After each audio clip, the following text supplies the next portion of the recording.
Hi, lovelies, and welcome to the Flirting with Travel podcast. I'm Lexi. And I'm Misty.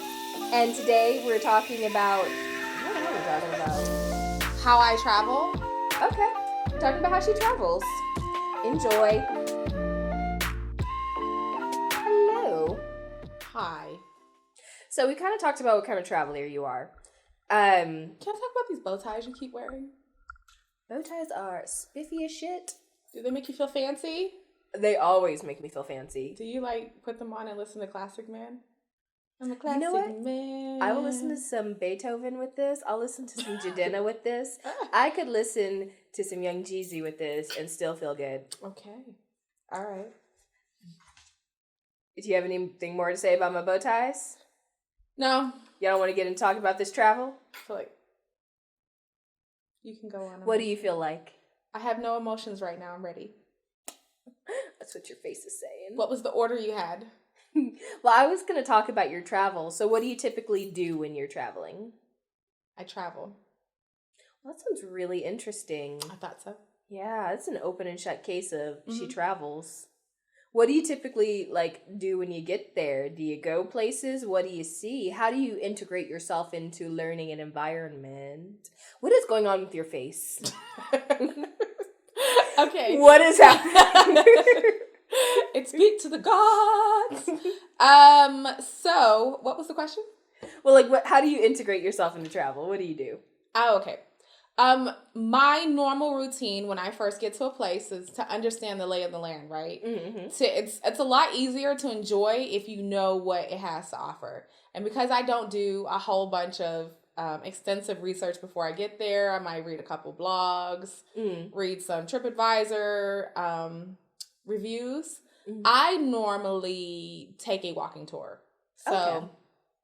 I'll either do a walking tour, a city walking tour, which I prefer because I really enjoy when people tell me what we're doing. Mm. I like when I'm on the tour and they're telling me historical facts, especially from their personal view. Mm. I feel like that's the best part of a walking tour.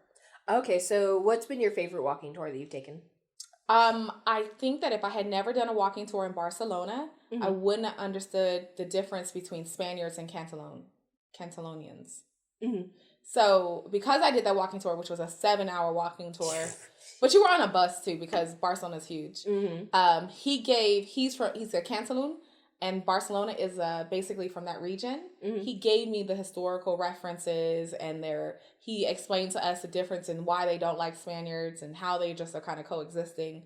Because as a traveler from the outside looking in, you just see one. Yeah, you just see one. So remember a couple years ago when they were fighting for their independence?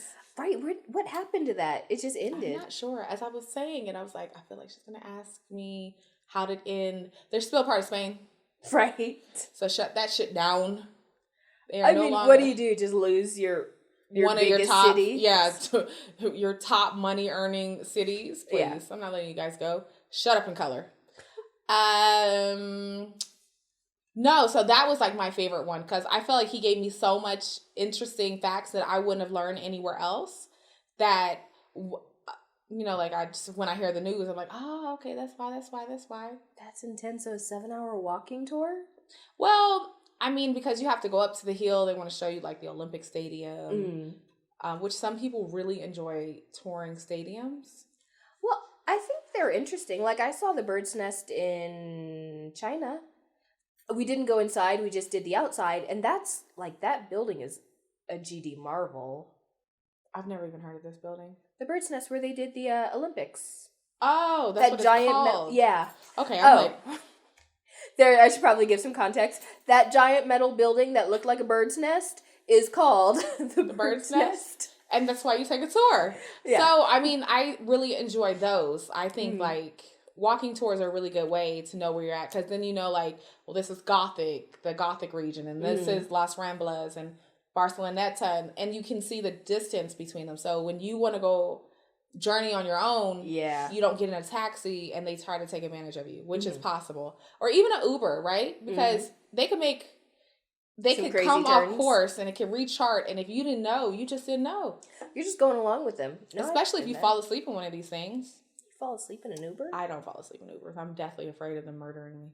So, It's because you said some shit to them when you got into the car. you know what? I had an Uber experience in Atlanta where I was driving to our older sister's house, and the Uber driver somehow, I don't know how I get baited into these conversations, but he got me into a conversation about God, religion, and like my viewpoints on it. And my viewpoints differed from his viewpoints. So he was like arguing with me on this ride. And I kept trying to like stop talking, but he kept trying to pull me in. Finally, I had to say, listen, I am in town for a very, very sad occasion. That's how it kicked off. Because he was like, what are you here for? And I kind of just mentioned it. And then he was just like, oh, and he said something. And whatever he said must have like not reverberated with my spirit, because my response to it was like, eh. But then I was just like, look, I'm not here for you. I need to be in a great mental space when I get to this house, because I am a support member. And you over here fucking with me. I don't give a shit about your opinion. Yeah. I'm just here. You're just driving me, okay? Like, just leave me alone. We don't have to speak. So I don't understand how you get into these conversations, because when people are like, what are you here for? It wouldn't matter what it was. I'd be like, nothing. I just wanted to be here. Well, you did that in the Apple store the other day. You're like, so what are you doing this weekend? Nothing. Breathing. What are you doing? Mouth breather. No, when people ask me this question, like, what are you doing this weekend? Who are you, the cops? What are you hiding? I'm not hiding. What do you have, like a marijuana grow plant in your walls or something, and you don't want anybody to know anything about you? I'm here with you, and yet at the same time, I'm like, I don't understand why they're asking me these questions. Who are you? It's just, it makes me inclined to want to answer these questions. No, because you will hop in. You're like, well, she won't give details, so I'm going to name names. I was like, oh, suddenly we name names now? Seems to be an ongoing thing. Moving on. So yes, I like to do walking tours. I think it gives you a really good lay of the land. You can like go out on your own and know how far you're going. I also do, if I don't do a walking tour, which is really actually not something I don't do, but I've done hop on, hop off bus tours. And I like those because it gives you an ability to move around the city for 1, 2, or 3 days. And the cost is actually not bad on them. You get a little map. And you have your transportation on and off. So if you're in a city that doesn't have good transportation, that's a good way to see it. That is a good way to see it. It's a good way to see it and go do stuff. I think I've only done like a hop on, hop off tour with you in Paris. Right. I was tired. I was just sitting on the back of the bus like, this is great. Oh no, I was exhausted. No, I've not done really any other hop on, hop off I did it in Singapore and we fell asleep on the top of it. Right. So when I'm sitting down, I do go to sleep. So your body just goes into the REM cycle, half one. Well, I think when I'm traveling, my body knows the moment you have the opportunity to rest, you take it. So if I sit down for more than 5 minutes, you're like, you better blink. Just in there blinking. What's this? Blink. Blink twice if you're safe. But walking tours, I think about the one we took in in Granada. Man, that tour was hilly. Like, how do you prepare for those when you're not sure what the terrain's going to be like? You know, walking tours are hit and miss too, because if you have if your tour guide is not great, it's not fun. And a good tour guide, which in most cities, why it's a profession, has to be engaging. They got to be funny. They have to be accommodating to everybody. The Granada walking tour was just like, I think he was trying to be funny. We just had different senses of humor. But who was laughing? If I'm being honest, I don't think any sense of humor could have overcome how steep that hill was. I was like, what the fuck is this? It's just a little bit more. No, it's when you're climbing the steep hill, and he was just like, so what do you think this is? And you're like, I don't know. Yeah. Oh, that's your guess? Did you give me any context clues, or was I too busy breathing laboriously up this hill that you didn't prep me for? Oh my goodness. Why wouldn't you just start at the top and work your way down? I guess you have to walk up the hill either way. That's true. Man, it was uphill both ways on this tour. Oh, it was so rough. It was uphill. Did we ever go down? I don't. By the time we got to the point where we were going downhill, we were done. I was like, I know. I think my legs were shaking at the end of it. I was like, I don't get off this tour. And I know I pushed us into that one, but... And you know what he should have did? We tipped him well, but he should have positioned us the best way and took pictures of us when we were at the top. So we were in front of Alhambra. We could have got like some really good pictures. True. However, I think that's the difference between a free tour, because Right. that was a free walking tour, and a paid tour. Because on a paid tour, like in Switzerland, we took an all-day tour, and we got on these boats. And the guy's like, hop up there, get pictures, pose. Here's how to like move your arms this way, close your fingers. Your hands are wrong. And I was like, what in the hell? But he knows he's ready to get his money. He was. Which I think he was serious, because that's one of those times when they're like, oh, American, they're going to tip me. And the rest of them, they're like, get on up there. Okay, get on back here. Maybe that was it. We were the only American. No, there was us two, that couple from Seattle.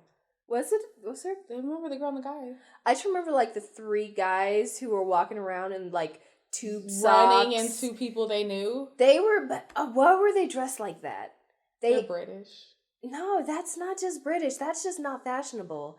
He had on tube socks coming up, the slide shoes, his little colorful shorts, his button-up top, and his douchebag hairstyle. I mean, not that I was judging him, but if I was, I would have thought all those things. He was on a drinking vacation. He was, so he All shouldn't have been wanted on to that do was walking drink tour. beer and walk around and learn some stuff. And I don't even think learning stuff was high on that priority list.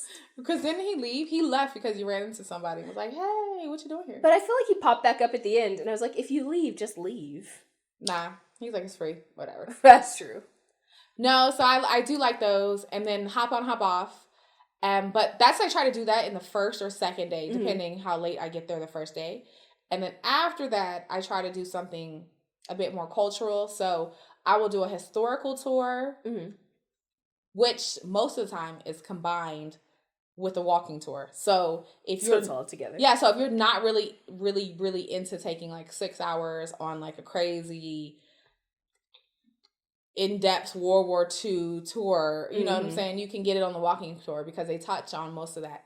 I like cooking classes. So I really enjoy eating, as you have noticed. I like to know their staples, and then I like preparing them. So I've done it in, I did it in Bali. Ooh, what'd you make in Bali? Oh, good question. Some food. Like a Balinese dish? Yeah, probably. I know I made hibiscus tea because I really enjoyed it, which was just putting the hibiscus into the water. They didn't. They did. But that's how they make the tea. No, I know. That's how you make like floral infused teas. Right. But I like that they had you make some tea as part of a tour. Like there was food that came after this, right? Oh, we made a bunch of tour. I think we made like a peanut curry. And some other stuff. I forget though. Okay. Their food was good, but it was all right. You know what I'm saying? It wasn't like memorable. And I feel like I'm going to mix it up because we did a group cooking class in Thailand, which was really fun because it was like 8 of us that went. Oh, nice. And we were all 8 of my friends, and we were all like making the dishes. I know we did like a green curry. We did pad thai. We did peanut sauce. We did spring rolls. And we did a soup. That sounds interesting. I can't help but think that I've been to Thailand with you twice, and we've never done something like that. But that's cool. I mean, maybe next time. Maybe next time. And I did one in, Spain. Ooh, did you make paella? We did. I didn't eat it, but we made it. It had, I'm allergic to shellfish, so. Oh, okay. It had all kinds of shellfish in it. I made the tomato bread, that cold soup, like a gazpacho. I don't like cold soup. Well, it's funny, though, is gazpacho is really just Bloody Mary without the vodka. And bread. They blend bread in theirs, and ice cubes, and tomato sauce, and something else. Bread, though. Yeah. I don't even mind the ice cubes, because I've done that before. And so basically it's a smoothie. So if you call it a smoothie and just say you're eating a smoothie with a spoon, it's okay. But the bread, I'm not sure about. Oh, Greece, cooking class, and... Hummus? What'd you make there?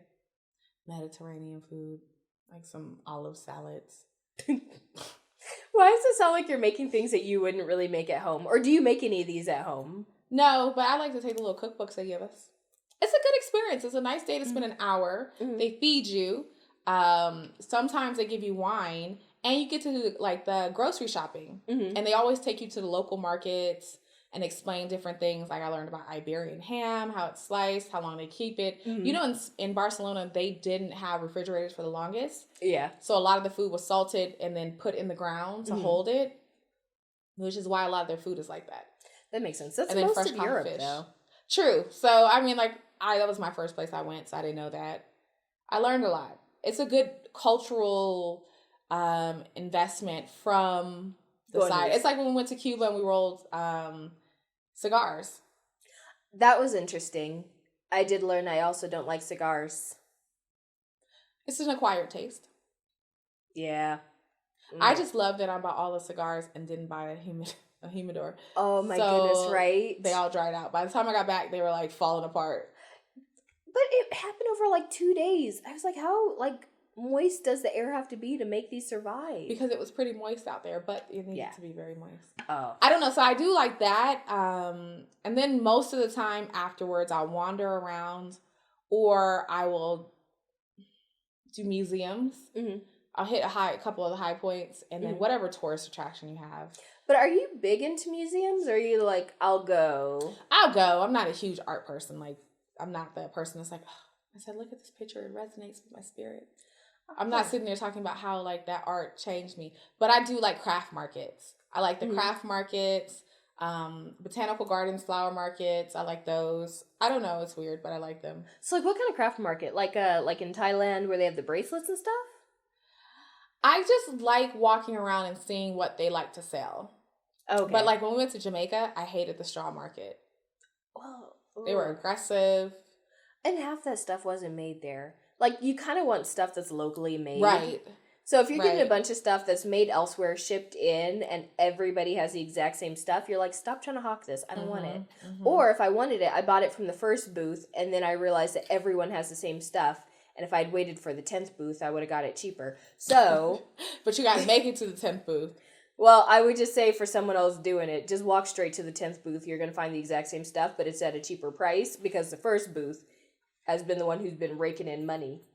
Right, because the souks I like souks, but in Kuwait, they have it segregated where they have like items with like items. So if you're looking for a dish dash, it's like 58 stores. Remember when we were looking for the dresses, the burqas? Yes. And we went to a bunch. Man, that was difficult. I don't know why I thought it would be easy to find a burqa, but it is surprisingly hard. And you would think that it's just a basic garment, but once you start putting them on, you're like, no, this fits kind of weird. And you're like, what do you mean it fits weird? They're all just supposed to be baggy. Right. Because you were looking for the one that, like, tied. Yes. I wanted one that I wouldn't have to, like, jerry-rig myself into. I wanted to be able to put it on and then tie it up myself. This is true. I think, I don't know, maybe we would have had to have gone somewhere different for that. But no, so that's what I like to do. And then I just chill the rest of the vacation. I try to keep a couple days, if it's mine, to myself that I can relax and rest and just kind of enjoy it. Because I think there is a lot in just meandering around and looking at buildings and people. I really like people watching. So you don't feel like you're missing out when you're just walking around, though? No. At all? No, me and Brew went to Denmark, and we went and rented bicycles, and we just drove around, or like rode around Copenhagen by ourselves, just like, here we are. No, let's go this way. And he'll be like, let's go that way, and we'll go that way, and then we'll go that way. And then he's out there like a man, a regular, you know how normal men are. And they're just looking at maps like, I think we're here. How do you think we're here? He's like, I think we're here and we're going to go there. And I'm just like, well, let me just pull out my Google Maps. No, we're going to figure it out with the map. But it's not even a real map. It's just like the tourist map that says the church is here. And it doesn't have where the hostel was. Like, how are we going to get back? Oh, whatever. Like fun. I mean, at least Copenhagen's safe enough to do that, though. No, it is. It was just cold when we went. When did we go? October. I also travel around the same time every year. I'm always on vacation September, October, May, June. Yeah. And then everything else kind of just fits in that. Gotcha. So the funny thing about like just wandering around, I think about Rome. I was just kind of walking around and I happened to stumble upon some really like cool things that I should have seen anyway. Like I walked by the Trevi Fountain. It happened to be under construction. So I was wondering why a bunch of people were standing around looking at this chain link fence. I was like, well, that doesn't seem very special. And I saw people throwing stuff at it. I'm like, what on earth? But that would have been resolved with a walking tour. that would have. Right. Because after that, I kept on walking, and then I saw the Spanish stairs. I was like, I feel like these are all things that I needed to go to anyway. I just happened to be lucky that the one vacation that I was just flying by the seat of my pants was Rome, and it's fairly small, so you can just walk around and stumble upon things. But imagine, like, just trying to wander around in Paris. That city's massive. I do wonder if somebody has created an app that you can self-guide. There's probably something out there now. Oh, Culturist. Culturist. Yeah, so I've used that app. You have to have good internet for it, but you can kind of guide yourself around and pick out things you want to do and set your itinerary. It's nice. I sometimes use it as like a quick itinerary builder if I'm not building out like one of my itineraries. Obviously, I still prefer mine because mine are top of the line. I just So do you have to pay for the app or is it free? It's free. And it just gives you a whole bunch of content for free? I don't know how they make their money. Somehow, some way, but it is free. Oh, that's a really good tip. Culturist. To date, I've never bought an app. Why? I don't know. I guess if you go on Lonely Planet, you can get that for free. Exactly. This is true. No, there's a million places that you can find all of this for free. Okay, so you just wander around, you find stuff, you do your cooking classes, and then you just like stare at people watch. Stare at people. You can drink coffee while you watch people and come up with your own narratives. I like to watch people and be like, what do they have going on today? I was in Paris and Tracy and I were at a cafe because we stayed after you guys left. We were sitting there with our coffee just watching. And we made up our own stories. It was just really cool to see people like buy bread and walk. I'm like, they're just really going to eat this loaf of bread. That's all they're eating. They're literally actually buying baguettes. Whole baguettes is just all they're having. Yeah. I didn't realize that was an actual thing. It's a real thing. Like the whole baguette shop is real. What are you doing with all that bread though? Eating it. But I guess you walk so much and you climb stairs. You need the carbs for your... True. Man, that's true, because Sacré-Cœur had a lot of stairs, and that was just on the outside. That wasn't even including, like, hey, do you want to walk up to the top? And after we'd already played that game, I was like, nah. No, I don't. I was like, what's at the top? Nah, homie, I'm not playing this game. Is it like the best view in our life? Nah, I'm cool. I've already walked to the top of another building and thought I was going to die. We don't need to do it twice on one vacation. And then they were just like, you have to pay. Oh, well. I'm really right. over this. I paid for these. I just walked up these stairs. I'm good. It was a nice view from the top of the stairs, so... No, it's true. So, I that's what I'm saying. Like, I just enjoy people watching because every country has people that move differently. Like, okay, so Paris, I'm watching. And you remember they had those drinking fountains. And I'm just like, these people are really drinking out these fountains. Yeah. So I did that my entire time in Rome. I didn't buy a single bottle of water. Well, you were living on like $2 a day. Yeah, but the water was fine. I didn't get sick. I didn't even feel like iffy. So I sure didn't. I was just going up to those fountains like, well, I see locals like just sitting here drinking it. So I just put a little bottle up to it and that's what I drank. And when I needed more water, I found another fountain. But like Roman aqueducts are like seriously a thing. So Rome's water was pretty good. Apparently Spain's water is pretty good as well. Maybe. I mean, I don't know. I didn't see any fountains. They had it in Granada. Remember we watched the guy wash his head in the drinking water fountain?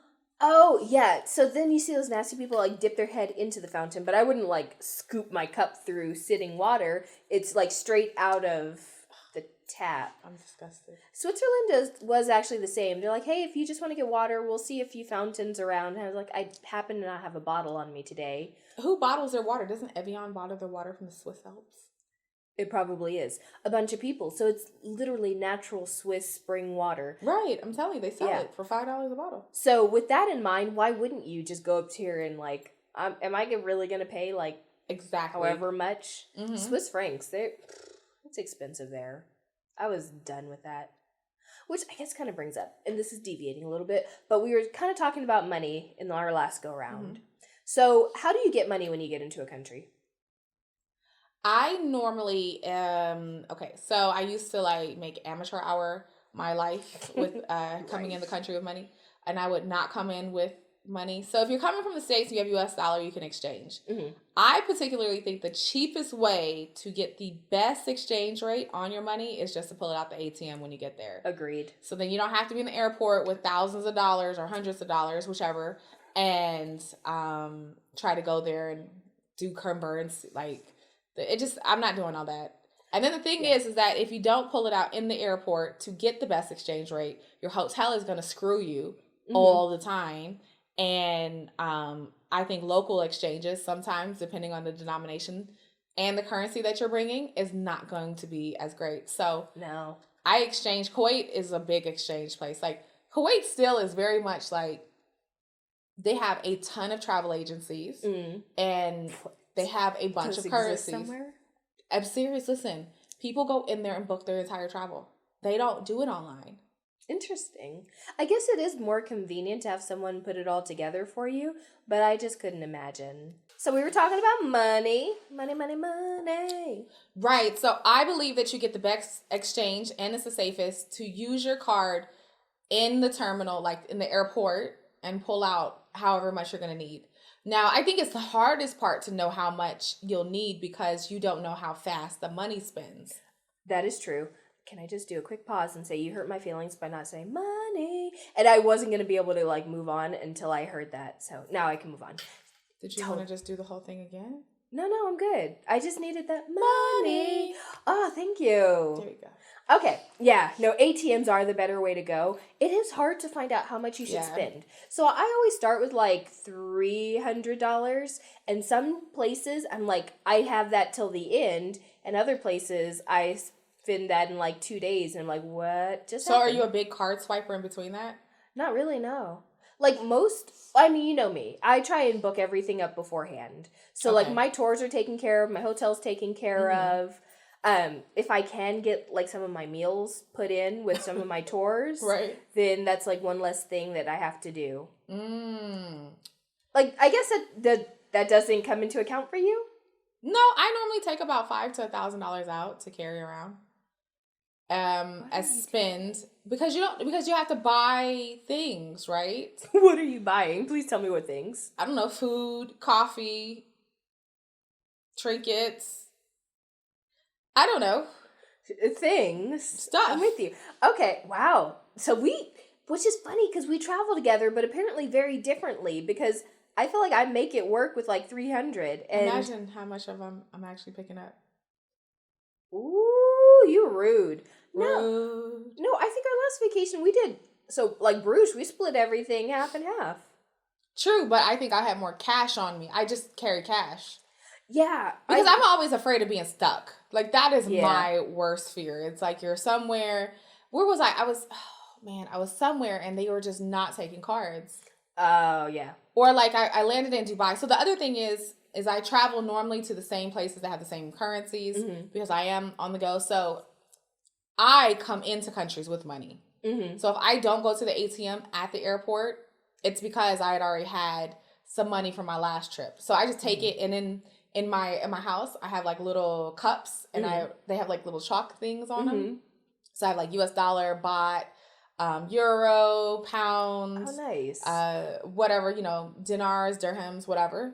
And I just put that money in those little pots, and then when I know I'm going on that trip, I go and pull it all back out. So you don't exchange money when you're leaving? Nah. Unless it's somewhere I'm not going back, like Singapore, I would exchange the money back. Really? I mean, I don't travel there as frequent. It's not a frequent place for me. I just feel like you lose money when you go and you exchange, and then you lose money when you leave. So I'd rather keep the money and think at some point I'm either going to pay it forward or I'm going to go back. Nah, I just spend it all then. If I know I'm not going back, like Kooks, right? I think we wanted to bring some of those back with us, and we ended up spending them all. Kooks. Cuba. The convertible because they just called theirs. I thought they called theirs Kooks and cubes. So the convertible unit. Oh, because they had the pesos, and then what was the C? Currency. Oh, it was the equivalent to the dollar. But currency. I mean, remember? So one funny story is that we just went to this Vietnamese restaurant, the three of us, and the bill came, and I had dollars. And what did you have in your wallet? Oh, I had whatever Prague's money is called. Right. And then Diambe had Bahamian dollars and pesos. Like, what am I? You're like, we'll just give this. What am I going to do with this? It's not even enough to really make a difference. So then that's the other thing. I don't collect currencies. If you went to the Czech Republic, you would have already had something to start with, though. You could have taken the money. But Czech has their own money. They're not Euro. They're not part of the They're not Euro. They do have their own money. Right, so I would have spent it. Well, I wouldn't have kept it. I ended up leaving with like $100 worth of check money. Now I would exchange that. I'd figure I'll go back at some point. When will you go back? And what if they change their currency and then don't recognize yours anymore? So let's say they do that. Then now I've got some special money. You just save it long enough. So when I went to Japan, one woman, she gave me like 4,000 of their yen. And there was something about it. I tried to spend it and someone looked at it and they're like, this is like antique money. You should keep this as like a collector's thing. I was like, okay. And so I kept it. And so with that in mind. So with you keeping it, are you keeping it in like those little clear dollar binder things? Honestly, I'm not sure where it is. So what is the point of keeping it? Well, I couldn't have spent it. I got it somewhere. No, I know where my check money is. The Japanese yen. I will have. But that's the collectors. I know. Well, here's the thing. I happened to be in Japan, and I came back from Japan, and there was a whole thing about bringing my stuff back. So it's somewhere. So it's in the stuff that you lost in Austin? Wow. I don't know why you have to, like, shank me like this. Just emotionally, like... Okay, so I'm saying, but, okay. No, I'm not keeping currency. Okay. Just point blank period. Not keeping currency. If I don't feel like it's a place I'm traveling back to, I exchange it. Euro, you're always, even if I'm only traveling through Amsterdam because Schiphol is KLM Delta, then I'll keep it because I can spend it in the airport. Yeah. Right? If you're in Qatar's airport, you can spend it there. They take pretty much like 8 currencies. The pound, I mean, I've been to London twice at this point, and I haven't been there in like 3 years, so I wouldn't have kept any of it. You know, I used all my paper pound cash, and I just had, like, change. So I think I bought a bunch of stuff right before we left for Paris. So I don't have any pounds. Right. But I do like to keep some money. Because, like, going through, when I thought I was just passing through Switzerland, I was like, oh, I've got some euro with me. And then I find out that they take Swiss francs. I was like, oh, okay. So am I, like, going to get some Swiss francs for the day? And then I'm going to go on to Slovenia, which I believe took euro. You know, Are they part of the EU? I don't actually check that before I go, which is probably not the best option. That's like not checking what kind of plugs you need. Like what kind that you're supposed to take. Oh, like I got the little converter that has all of them. It has like Asia, Australia, Europe. You went somewhere and your plug didn't work. I've been good. Who did that? I feel like I want to say it was Diabe. Maybe. Because I stay prepared. Always. No, I actually keep that with me for some domestic flights, just in case I get there and find out that they take European plugs. I don't think it was going to happen, but if it did, honestly, that's one of those things I just keep in my backpack, like, all times, because I never want to get somewhere and find out I don't have that. I change depending on it, because I either lose them or leave them or just rebuy them. Oh, so how do you leave hotels? Because you lose so much shit. How do you leave that you actually just forget all these important things like jewelry and passports and jackets, but also like jewelry and passports, because that's really interesting to me. I was drunk the day I forgot my passport. We were there partying at the little day pool party in Dubai at Cove Beach, which I really enjoy Cove Beach. Caesar's Palace is a great place to stay. I love their rooms. It's really new. The staff is amazing, and they're very sweet. We were drinking. I had been drinking. I was like, we're going to check out our rooms, get our bags, put them... Where did we put our bags? We put our bags somewhere. Maybe the front desk took them. And then we went back to the pool, drank some more, and then we're like, okay, we got to change. They take this flight home. And in through all that, I get in the taxi. I'm like, did you guys get everything? They're like, yeah. So we get all the way to the airport, which is 40 minutes away from this hotel. We're getting ready to check in. We're all fucked up at this point, like drunk. And I go to the desk and I'm just like, oh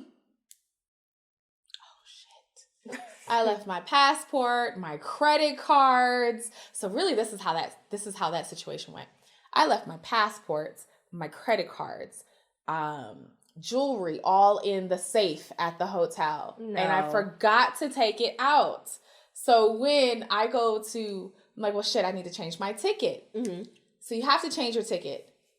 At this point, how do you change it without your credit card? I had one card on me. Oh, nice. And cash. Well, my card declined because it was at its limit. Mm-hmm. And it's just like my little it's like my little prepaid cheap card that I keep on walking me. Around money. Yeah. So I'm like, how much is this ticket? Mm-hmm. And I'm trying to book this ticket because I want to get out of here and I don't want them to sell out of seats. Yeah. And I got to go to work tomorrow and I'm not calling off sick. So in my haste, I'm paying her. I'm like, okay, I got this many dirhams. I had dirhams on me from paying. So I'm trying to give her the dirhams from UAE. I'm trying to give her some KD from Kuwait. And then I was like, how much more do you need? Can you run that little bit that I got left on this card so I could get this ticket? Why are you living this life? This lady, and then this is the crazy part. In Dubai, Emirates has a completely different check-in for business than they do for economy. It's a different terminal. Wholly different. Okay. So, I mean, these are people that are normally spending a lot of money, and I'm just like, listen, we just gotta break this payment up, okay? Like, just work with me real fast. She's probably so confused because she's never had this happen to her before. She just felt so bad. She was like, it's okay. Okay, listen, we need 10 dirhams more. I'm just like, 1, 2, 3. And my friends have already left because they need to get on their flight because that's the flight we were getting on. I'm like, oh, shit. So I booked this, and then I get in the taxi to take it back. How are you going to pay for the taxi? Exactly. This is the point. I don't have enough money. Oh, shit. So we get all the way to the hotel, and I'm like, I just need you to sit out here a bit. I got to go get my stuff from inside. I go inside, and the staff is really nice. I stay here a lot now. And they went and got my stuff out the safe. I verified it. He had to sit there for a bit, like 20 minutes. Was the clock running? Yeah, probably. But I'm like, now I'm trying to sober up because we had been drinking all day and all night. So I give the taxi the money, and I eat dinner, and I'm just like, I just want to go home. I'm so tired. Wait, you eat dinner at the hotel? Yeah. You said full on, fuck it. I'm giving you your money. I'm going to stay here. Right.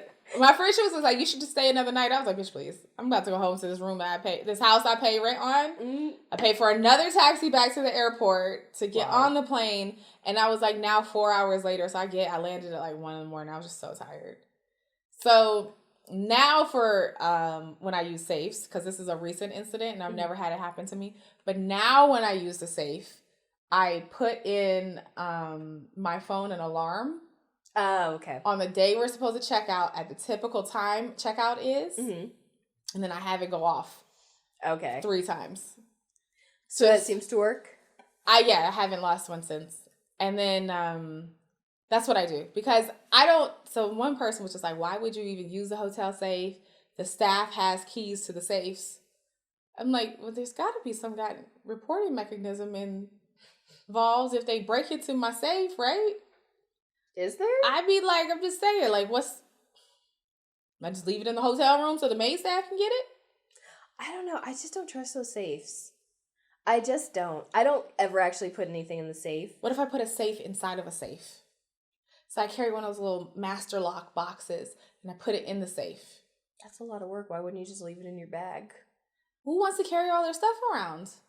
I meant like leave it in your suitcase. If you're already carrying a mini safe, why are you putting it inside of a safe? If I lock this safe inside of a safe, or better yet, if I just go to one of the local banks there and I get a safe deposit box and I just put my stuff in it. I just need it for 2 days, guys. Just 2 days. No, but I mean, like, that's how I forget stuff. So now I just try to group things in hotel rooms. I don't like splay all over. I'm not unpacking in drawers. Really? I am getting a little suitcase stand.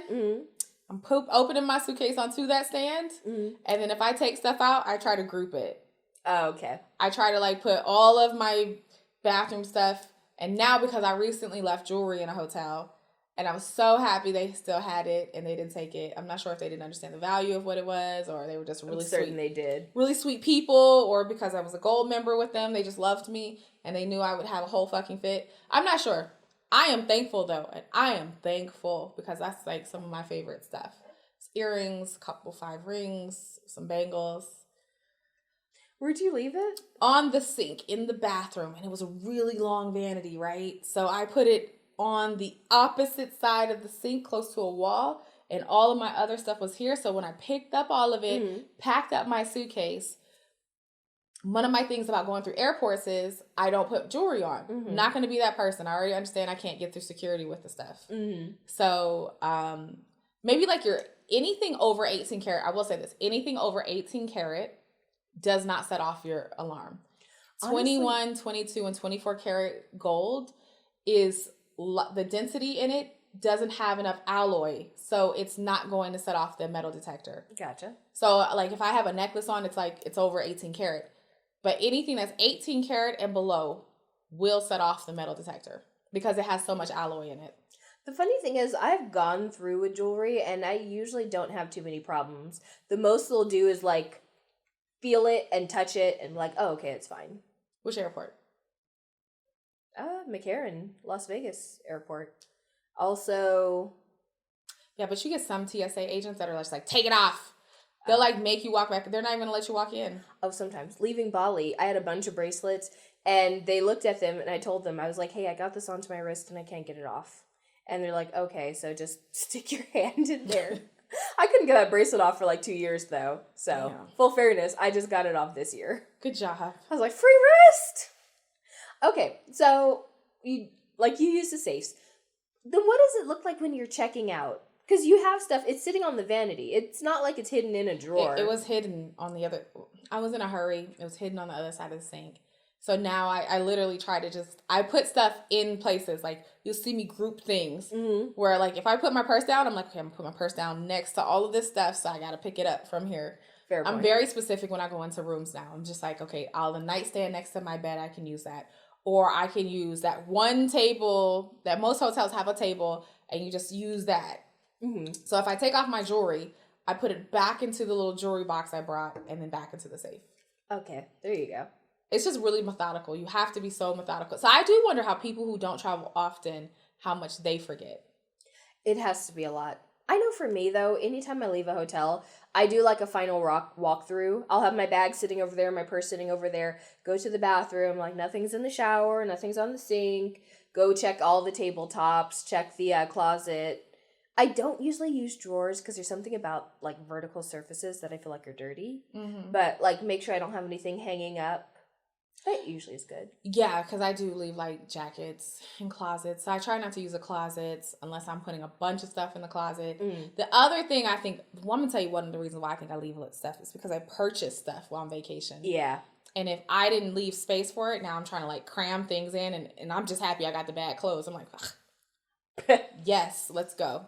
And then I don't even realize that space that I just put the new stuff in was something for my old stuff. Oh. Which is why I started packing in like a Longchamp bag. So then I just fluff it out and just throw my stuff in that bag.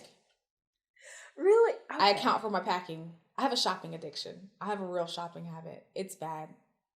I mean, I feel you. I understand what like that shoe situation in Bruges. That really hurt your feelings. I wanted to cry about that for like 4 days later. Like, I was talking about it for 2 weeks and I finally had to I'm not sure where I found the strength to just let it go, that I could not replace the shoes. I'm not sure if I was more hurt that I left brand new shoes and a pair of shoes I only worn once in the bag on the platform, or if it's because I couldn't replace them. And man, they were hard to replace because, so that happened in November and I thought, oh, Christmas, I'm going to just buy her these shoes. And so I went through and I thought I was able to find the brand and I think I found the brand and I maybe found the shoes, but then I couldn't order them. Exactly. I found the same thing. I found the crinkles. I found it, but they don't ship outside of Belgium. Yeah. So I was like, how could I get these? And the answer, because you don't have those shoes, is that I couldn't. And also, obviously, you couldn't. So. No, because they weren't going to Aramex them. They weren't going to FedEx, DHL, any of those. They didn't have that option at all. There was no shipment option.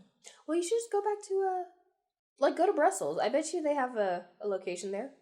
Probably. It's not on my list, though. I've heard Brussels is awesome, though. I did hear it's really nice. But, I mean, it's just...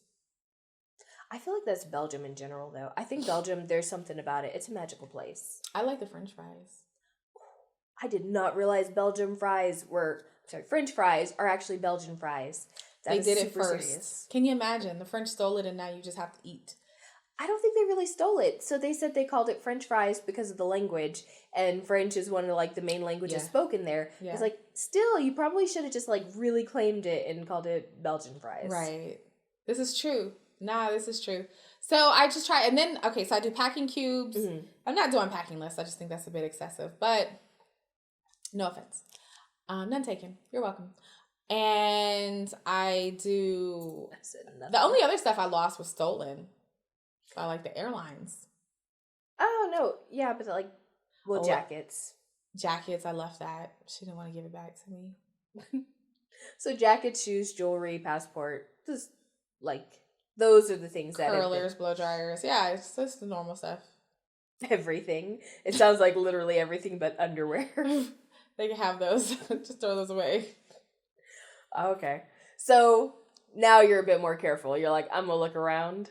Yes, I try to now. Like I bring a laundry bag with me, like a little small laundry bag. So as I take off stuff, I put it in the laundry bag. Yeah, I'm telling you. And then I put things back in my suitcase as I try to move around. Okay. And then I'm always tidying up the room so I can remain like clumping. When you stay in a room for like 7 days, you just naturally spread out, right? You start living there. 'Cause you feel like you're living there. Right. So a lot of trips I've done, I feel like I only stay in my room for like 3 days and then I'm on the move to the next place. So that means you don't actually unpack. Oh, no, I still do sometimes. Like, Spain. Every place we went to, I pulled out all of the outfits that I was supposed to wear while I was there, and I hung them all up because I wanted them to be like fresh and feel good about like themselves, the outfits. Mm-hmm. So I unpacked every place we went and then repacked every place, because there is something that I hate about like living out of a suitcase. It just feels so, I don't know. It makes me feel like I'm always on the go in a way that I don't care for. Have you been into Muji? M-U-J-I, that Japanese store? Yes. Okay, so I feel like they have great accessories to make you not feel like you're living out of your suitcase. Really? They have like everything. They have the packing cubes. They have like shoe slips things. Mm-hmm. They have packing bags, laundry bags, toothbrush things. Like, they have everything. It's a Japanese brand. No, I mean, I knew it from like their sweaters and t-shirts because they're basically like an H&M. Yeah. But based in Japan. I didn't even realize they had all those things. So what do you have to keep in your bag to keep you organized? I started doing the packing cubes because I felt like that actually does help organize you. It does. In a rollerboard bag, you don't really need it because... You think? Yeah, you just roll up everything and put it in your suitcase. Like, I roll up my clothes and I just like sit it in vertically.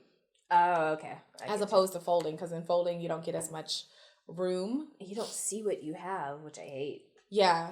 But in the packing cubes, like, you can just put so much in there. Mm-hmm. And normally my toiletries, when I get to the bathroom, I take a cup, I put my toothbrush, my toothpaste, I flip everything up, and then I just start sitting it. I do wonder if I should travel with like a little tray that I kind of just put my stuff on in the bathroom. Mm-hmm. But I don't know how, maybe like a little polyurethane tray that I can just roll out and put my stuff on. I'm not sure. I guess. So for things like that, I just always get the glasses or the mugs they have, bring them into the bathroom. Mm-hmm. Then I do like one that has all my makeup brushes, and then I do another that has like mascara, concealer, things like that. Just all of like my tubes. And then I do a third that has my face wash, toothpaste, and toothbrush. And that's perfect on my counter. Then, like, I got the little S-shaped hook that you gave me. Oh. And, like, I put my loofah in the bathroom. That is a must. So must good. In your suitcase. You must have the IKEA little over S-shaped hook. You can put your loofah on it. You can put your towel on it. If you're in a hostel, you can hang your little towel that has a loop on it. You can put your bonnet on it. You just hang all kinds of stuff up there. I love it. It's like a necessity. I have it all the time. That is super good. So I like to just unpack in the bathroom. That is one thing that I have to do because I just have to have like I need all my stuff like right there. Because if I don't have my face serum, I'm going to skip it. And then what's going to happen? Your face is going to break out. It won't even break out. It'll make me look my age. What are you, 98, Dracula? How old are you? I could be Dorian Gray for all you know. Bathing I've never seen blood? that picture. I stay young. I have no right. I was like, you look like you're 12. I know. That's why I use a serum. Which serum are you using? Let's sell this serum. Oh, I've been using the I don't know what brand it is. It's milk breast. Breast milk. No, it's I think it's Ulta brand. It's their illuminating serum with hyaluronic acid, which really keeps you young. Let's talk about how you're able to pack all of these toiletries, because you literally are carrying a 45-liter bag that can hold 15 items, and half the bag is makeup. Half of it is. And face. Well, because I realize that no one's seeing my outfits. So They're only seeing my skin. My outfits are so basic. I only bring 2 pairs of shoes, and then I bring all my cosmetics. Like all of them. Actually, my last trip I only brought 2 palettes with me. But they were like my most versatile palette, so that was fine. Mm-hmm. But I sure did have my my face wash, my toner, my serum, my essences, my essence, and then my and then my moisturizer. Jeez, that was just my skincare. Then you get into makeup. It's an intense process. I assume you kind of travel with that too. No, I have the most basic skincare regimen ever, which is why my skin doesn't look like I'm 12. We're going to get you in this. In fact, we're going to see you on the next episode, but I'm going to get her into skincare by the time we start this next episode. Dedication. Mm-hmm.